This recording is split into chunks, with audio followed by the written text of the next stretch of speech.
যুবক, আল্লাহর কসম করে বলি যুবক, তোমরা যারা ভিন কোনো মেয়ের সাথে প্রেম করো, অবৈধ কোনো সম্পর্ক করো, কোন রাস্তার নারী দেখলে তোমার কাছে ভালো লাগে, মোবাইলের উলঙ্গ ছবি দেখে ভালো লাগে, অথবা তুমি বিবাহ ছাড়া কোনো মেয়ের সাথে প্রেম করছো, রিলেশন করছো, আল্লাহর কসম, রব্বে কাবার কসম, আমি আনিস বলে গেলাম, জুতার বাড়ি ছাড়া আর ফাসাক লাথি ছাড়া আর কিচ্ছু কপালে জুটবে না।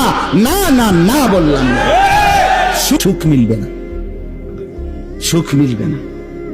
হারামের মধ্যে সুখ হয় না, নাজায়েজের মধ্যে সুখ হয় না, অবৈধ প্রেম করে সুখ হয় না। আমি কয়েক না কয়েক ডজন শত শত পুরুষের কাহিনী আমাদের কাছে যারা দোয়া চায়, যারা বলে তাদের ব্যক্তি জীবনের ঘটনা, গা শিহরে ওঠে, গা কাঁইপা ওঠে। আমরা শুনি, আমরা জানি, আমরা মাটির তলেও থাকি না, আমরা চাঁদের দেশেও থাকি না, এই পৃথিবীতেই বসবাস করি। এজন্য বন্ধু, আমি আমার অভিজ্ঞতা থেকে বললাম,